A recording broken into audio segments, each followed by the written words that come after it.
Welcome to Microdose Psychedelic Insights, powered by the Conscious Fund. This is the Incognito series, casual psychedelic conversations on cognitive liberty. Okay, so we are recording here. Kelsey Ramsden, thank you for joining me. Sometimes I lose count, but this time I know which episode it is. It's episode 14 of Incognito.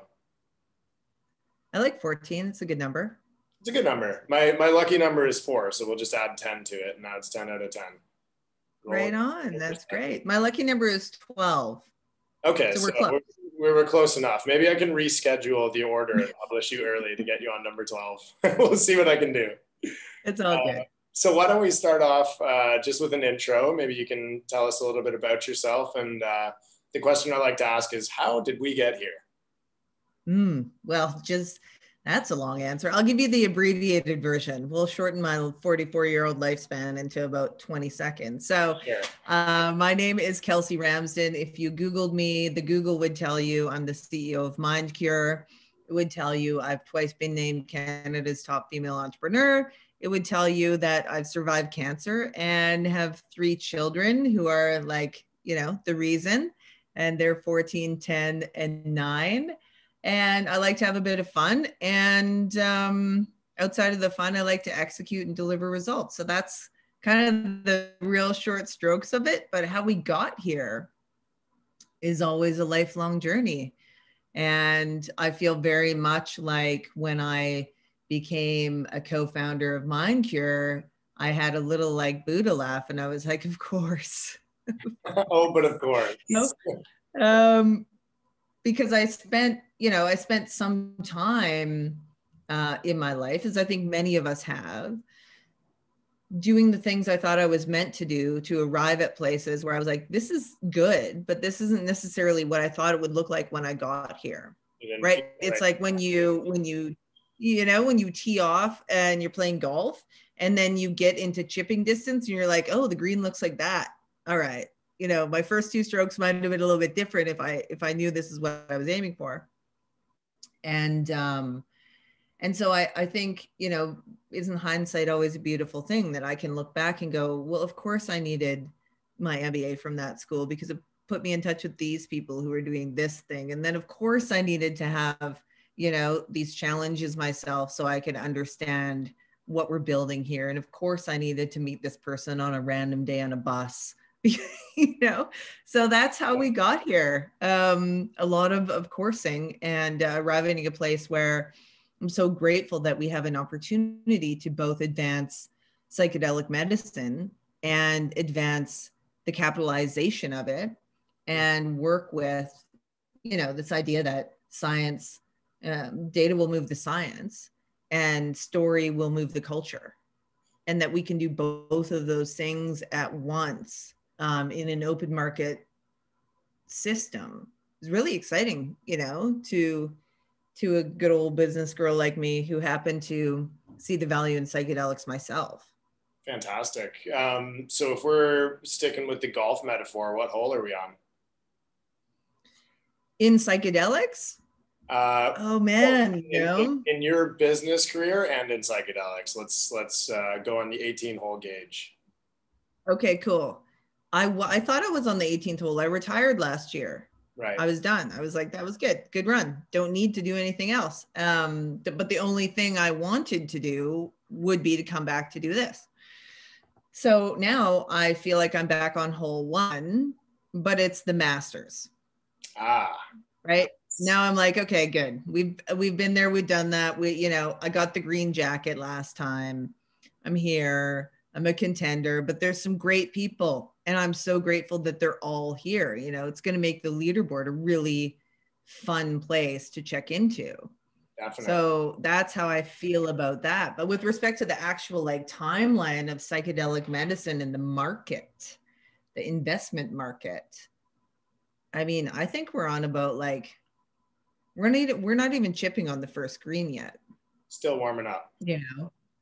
We're still warming up. And that's really exciting as well, because we haven't seen all the players on the field yet. There'll be lots of folks who are going to show up.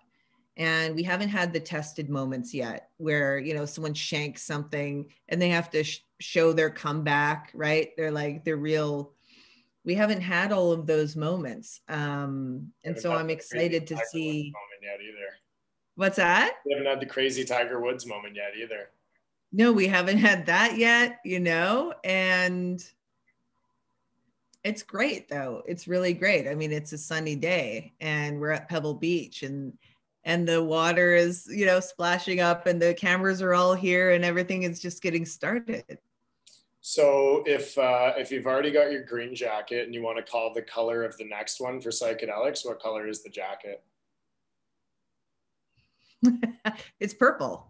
I had a feeling that you were going to say that. I was really voting for purple there. I like it. It's what is it? The color of royalty. Green is my favorite color, but you already got that. Yeah. Next. Yeah, done. Let's do purple. Cool. I think purple is great. One question I like to ask on this sort of, so we do it in 10-minute segments. We talk about psychedelics, sustainability, and then the art of being incognito. So one question I like to ask everyone, and I have stopped forgetting because I've recorded enough podcasts now. What is your favorite psychedelic and why? I think I'm gonna have to go to I'm going with psilocybin. I'm going with the classic. I'm going with the although in some said Pedro can compete for sure. But I feel like in my own journey in coming to what I like to call mental wealth, not just wellness or decency, but actual abundance, feeling really great. Psilocybin has given me the greatest opportunity to do the hardest work.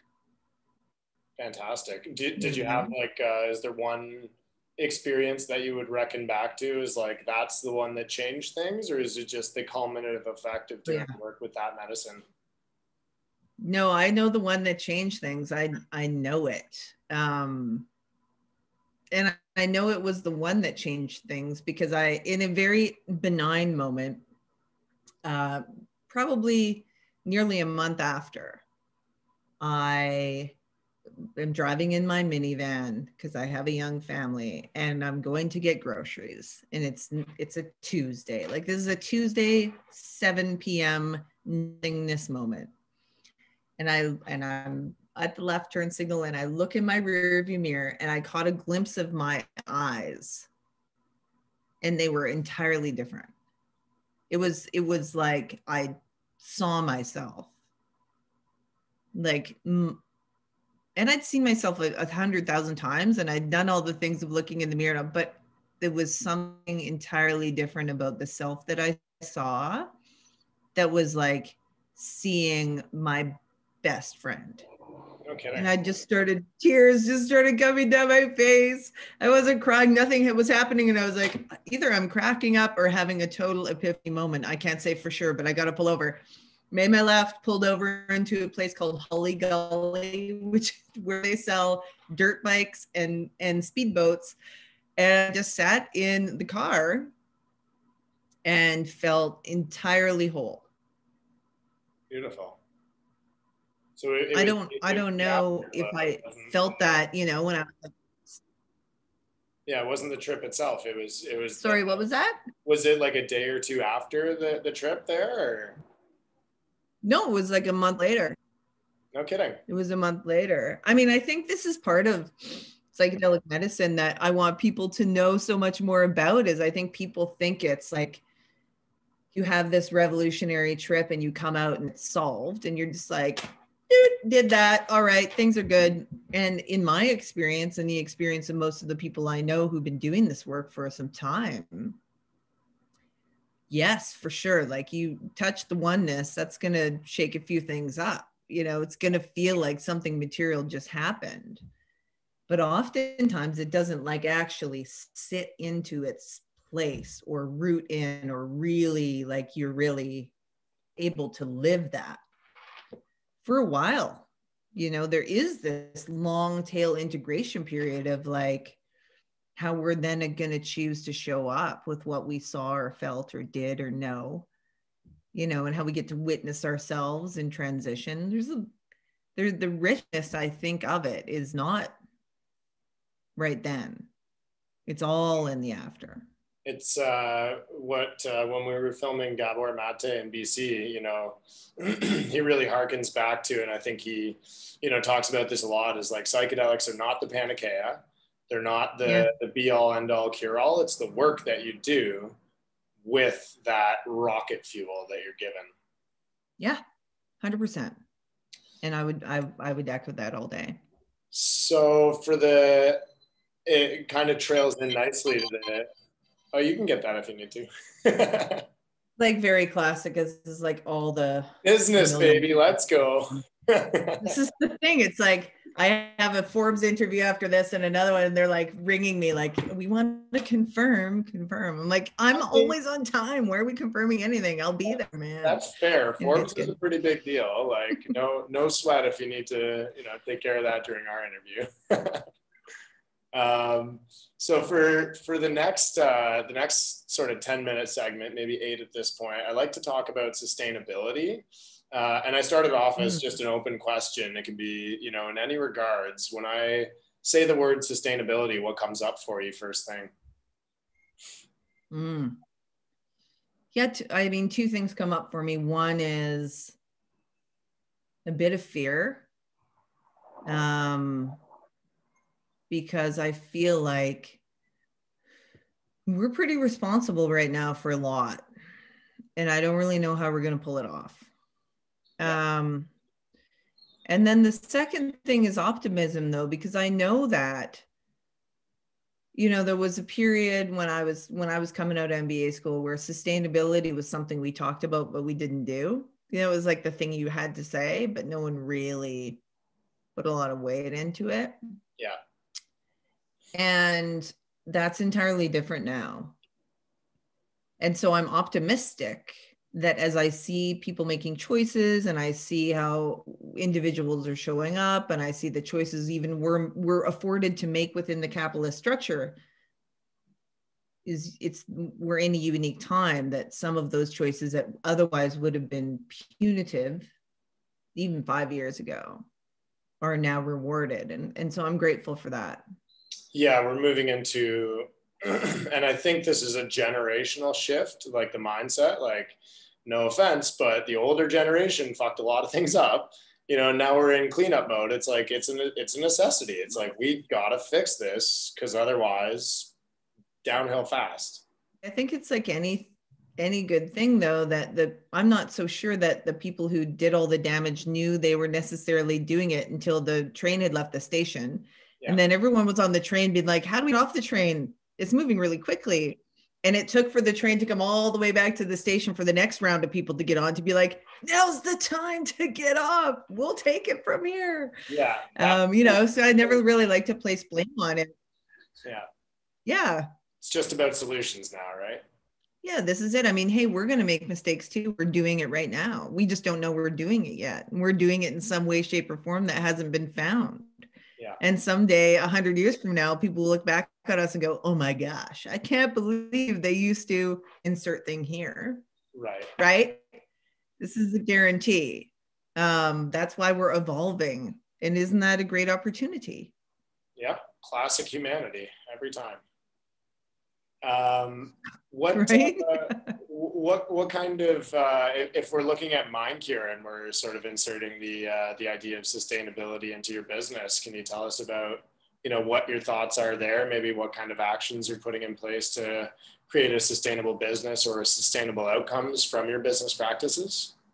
Yeah, I'll give you 2 examples that I'm pretty stoked about. One is, just today, actually, we released some news around Iboga and Ibogaine, and we're just synthesizing our first batch of Ibogaine, and we're excited about it. And, you know, the Iboga plant is in extreme peril, and there is a variety of ways that you can go about getting Ibogaine and derivatives of Iboga. And so I'm really excited that we're committed to the process of route scouting a better way. Because, you know, if we do our jobs right, a lot of folks are going to be helped by these medicines, and there's going to be a lot of medicine needed, and we don't necessarily need to be uprooting plants to do it. So that's pretty cool.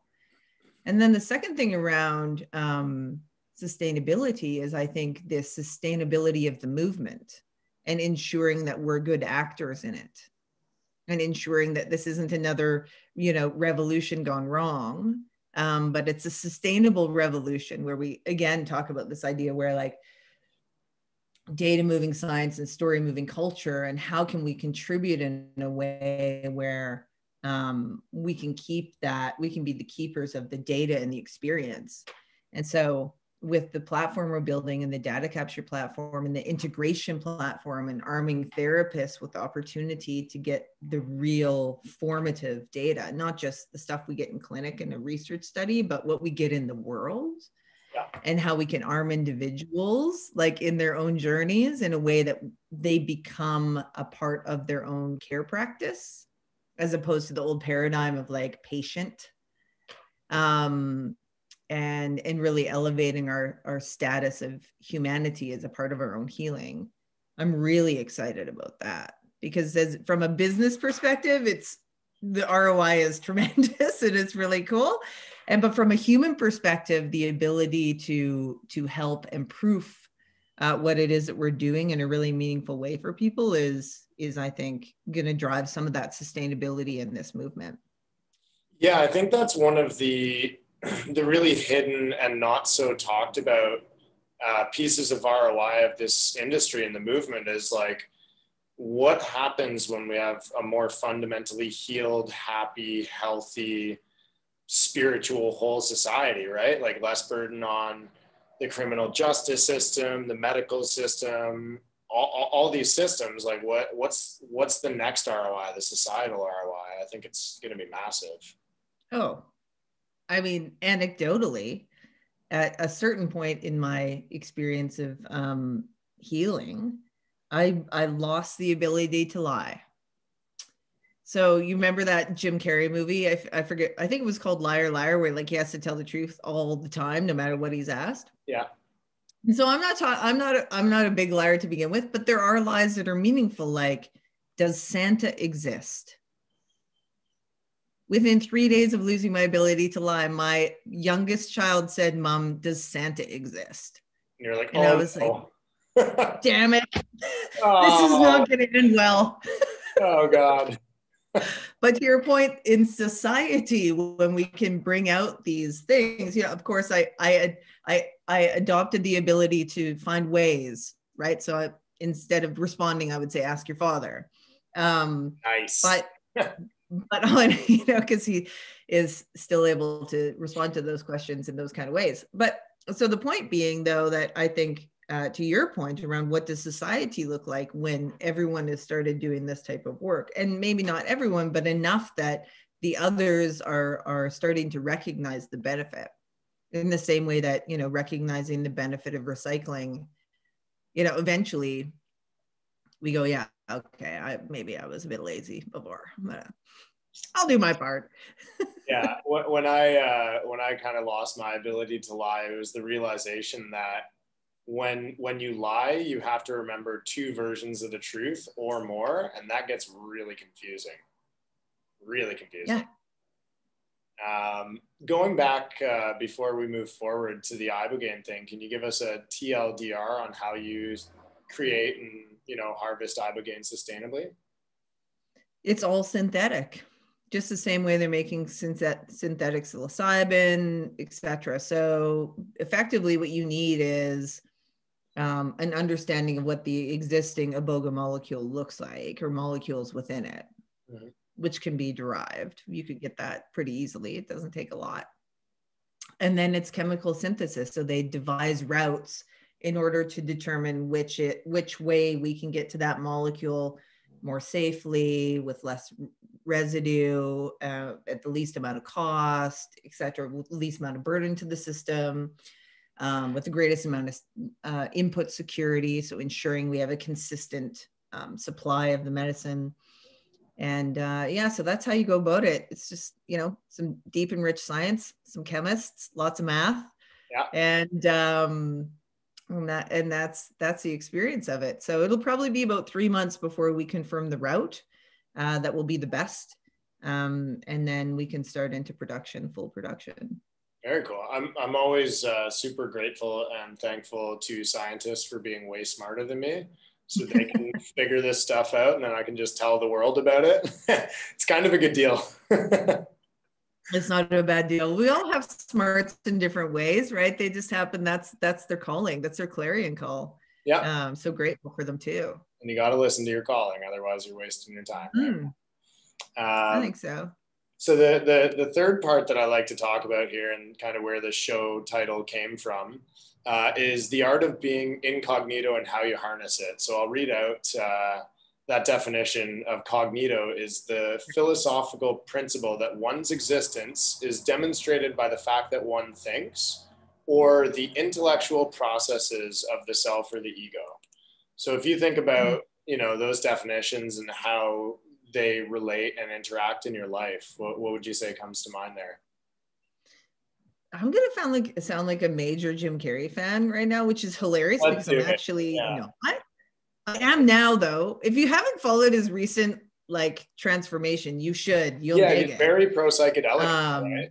But so yeah, and he became an artist, like an actual physical artist, and has a studio and produces art basically nonstop. And anyway, he did this interview, and so I like to refer to this because it's a better way of saying it than I could ever come up to on my own. And seeing as I can't lie, I always have to tell you where I got my great idea. And so this one comes from Mr. Carey. And so he's doing this interview, I think it's with Carson Daly, and he says, how you doing? How you feeling with this whole COVID thing? Do you feel apart from everyone? He's like, no, I feel, in fact, totally the opposite. I feel the closest to everyone as I've ever felt. And he's like, how can that be? And he's like, being Jim Carrey is great. Don't get me wrong. I'm grateful for been given the part, but I used to experience this thing like a man experiencing the universe. And now I feel like I'm the universe experiencing a man. And so when you ask me about the incognito piece, I would say that there is a large part of my daily life where I'm just so grateful to have consciousness. I don't know what this will look like in another time, space period when it ends in this iteration. But the ability to bear witness to what's happening right now, I'm sure it's probably always a gift in anyone's given time, but for me at this moment, it feels very of course. You're having your spiritual experience in your human body rather than the opposite. Yeah.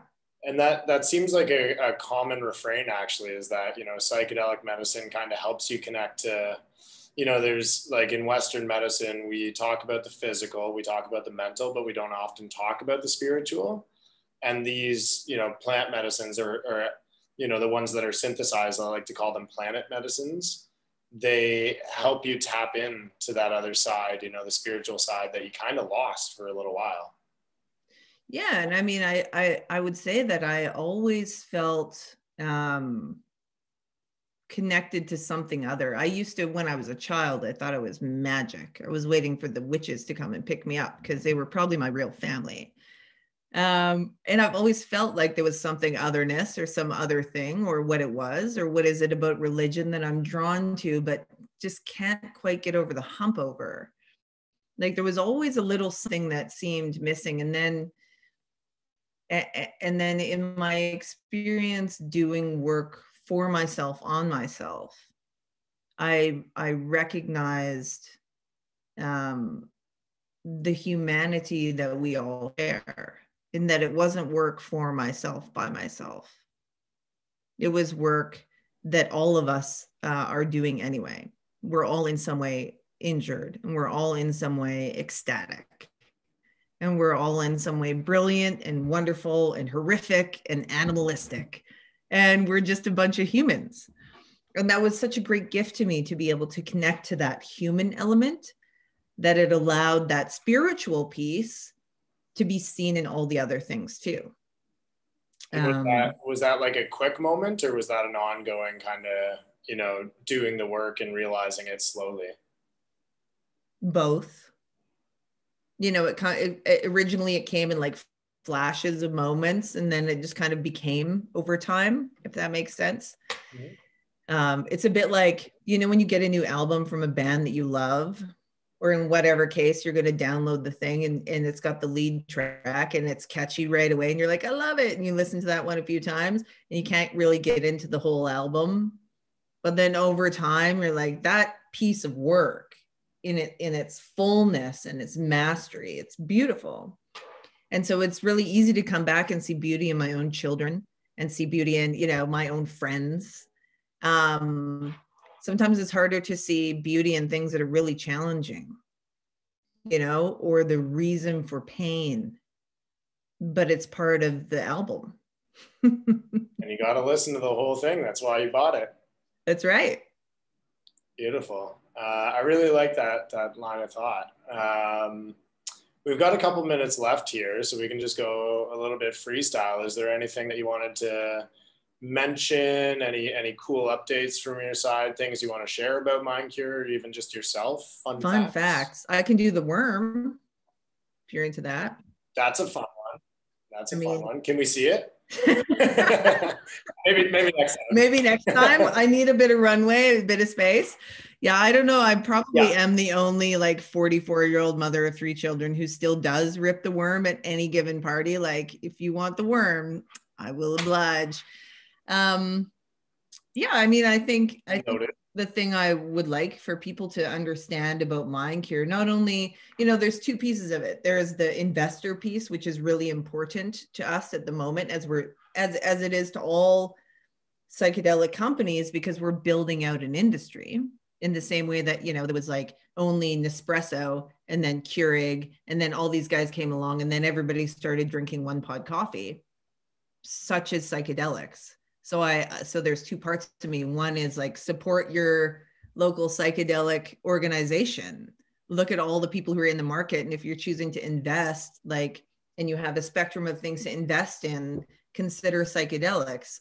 You don't have to pick me, you know, pick someone though, do your research and find one of us to support that feels in alignment with what you believe in, and the leader you feel is, you know, a representation of how you think you want to see this show up in the world. So that's just a shout out to all my compadres here in the psychedelic space. I think that's important. Yeah, I like that.